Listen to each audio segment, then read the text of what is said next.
Você já ouviu falar de stalking? 2 meses de relacionamento, bons momentos, 1 ano de medo e angústia. O que aconteceu? Uma mulher aqui de São Paulo acusa o ex-namorado de persegui-la. O cara seria um stalker. E ele perseguia a mulher de várias formas, fez isso por meses. A enfermeira diz que o ex não aceitou o fim do relacionamento. De acordo com a Érica, ele monitorava as postagens dela nas redes sociais. Esse é o stalking. Ele aparecia do nada em locais em que ela frequentava. E a história dela não é a única. No Brasil são registrados mais de 200 casos de perseguição por dia. Você vai entender comigo em uma reportagem especial como agem os stalkers. O olhar pelo retrovisor, o medo de sair de casa, a sensação de estar sendo seguida. Experiências que Érica viveu. Foram 2 meses ficando e 8 meses de perseguição.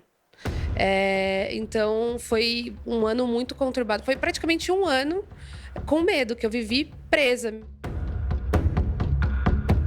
Era só postar foto com a localização que o ex-namorado, que não aceitava o fim do relacionamento, aparecia com um comportamento intimidador. O homem passou a frequentar os mesmos lugares que a vítima. Eu postava algo e marcava, colocava uma localização. Então, tipo, academia ou algum bar que eu frequento. E aí era batata. Ele chegava lá.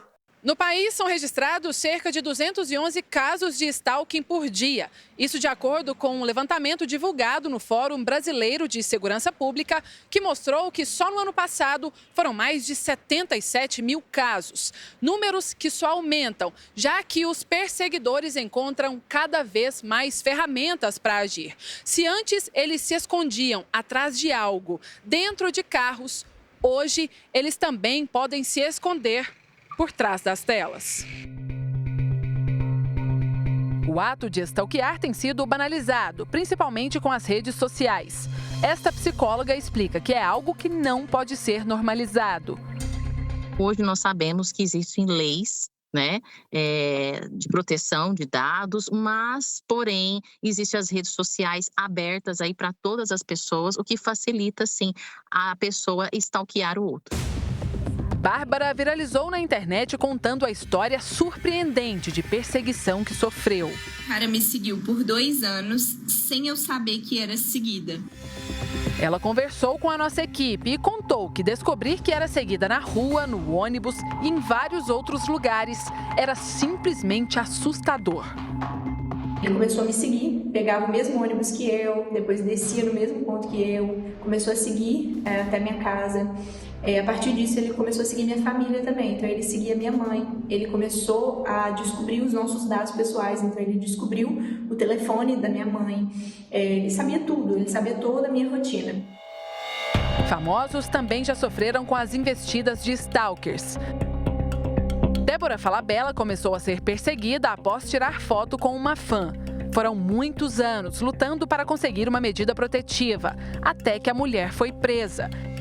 A atriz Sofia Abraão ficou por 1 ano sendo perseguida por uma pessoa que nunca foi identificada. O Whindersson Nunes também já foi vítima de 4 pessoas que estavam obcecadas pelo humorista. A perseguição pode dar cadeia. A pena varia de 6 meses a 2 anos de prisão. Com certeza, tem ali os transtornos que a gente tem de comportamento, de personalidade, que deve ser observado, porque não é algo comum, não é verdade? É algo que foge da normalidade, é um transtorno psiquiátrico que deve ser observado, tratado e cuidado. Se os stalkers param de agir, as vítimas continuam traumatizadas. E hoje eu estou mais tranquila para falar sobre o assunto, consigo, voltar nessa história sem isso me abalar tanto, mas ainda assim sinto muito medo e o trauma ele é permanente, assim. Hoje em dia tudo que eu faço, eu tô sempre pensando, se isso não vai, o que isso não vai gerar em outra pessoa. Érica desenvolveu síndrome do pânico. Hoje só consegue mostrar o rosto e falar toda a história, porque o homem que a perseguia morreu em outra situação. Ela quer alertar outras pessoas. não deseja o que passou para ninguém. Foi praticamente um ano com medo, que eu vivi presa, medo de sair na rua, medo dele estar me esperando na esquina, medo. A palavra que me resumiu a minha vida foi medo, pânico.